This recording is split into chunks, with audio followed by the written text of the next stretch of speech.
Biasness respondents और researcher दोनों की तरफ से हो सकती है। रिस्पोंडेंट्स की तरफ से कॉमन मेथड बायस के लिए हार्मन्स वन फैक्टर टेस्ट को एसपीएसएस में कंडक्ट किया जाता है।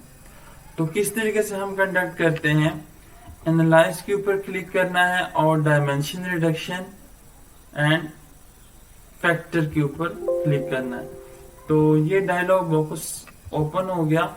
अब यहाँ पे जो है वो आइटम्स को सेलेक्ट करना है।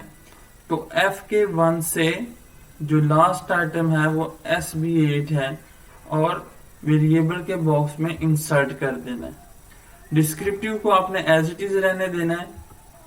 एक्सट्रैक्शन में फिक्स नंबर ऑफ फैक्टर को सेलेक्ट करना है और यहाँ पे 1 पुट कर देना है।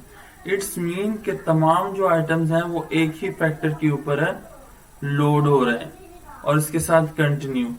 रोटेशन में आपने नन को ही एज इट इज रहने देना है और कंटिन्यू और यहाँ पे ओके। तो यहाँ पे आप देख सकते हैं कि जो परसेंटेज ऑफ वेरिएंस है, यानी कॉमन मेथड बायस को हम वेरिएंस मेथड बायस भी कहते हैं, ये 14.698 है। इट्स मीन के रूल ऑफ थंब के मुताबिक अगर 50% से लेस हो तो इट्स मीन के कॉमन मेथड बायस यानी बायसनेस डेटा के अंदर एग्जिस्ट नहीं कर रही, ठीक है, या सिग्निफिकेंट लेवल के ऊपर बायसनेस डेटा के अंदर मौजूद नहीं है। ARM के लेक्चर 43 में मैं डिटेल में डिस्कस कर चुका हूँ। लिंक मैं आपको डिस्क्रिप्शन में भी प्रोवाइड कर दूंगा। आप प्लेलिस्ट में जाके भी जो है वो आप लेक्चर्स के थ्रू डिटेल में लर्न कर सकते हैं।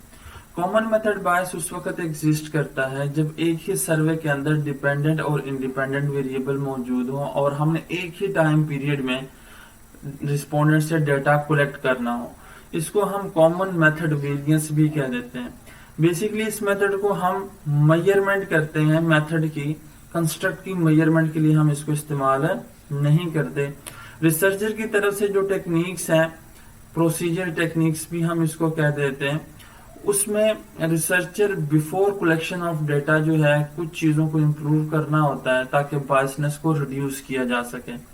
इस तरीके से जो रिस्पोंडेंट्स की तरफ से जो टेक्निक्स हम यूज करते हैं, जिसके थ्रू हम कॉमन मेथड्स बायस को जो है वो डिटरमिन करते हैं, चेक करते हैं, तो उसमें हमारे पास फर्स्ट जो है वो हार्मन फैक्टर टेस्ट है और सेकंड जो है वो कोरिलेशन मैट्रिक्स है।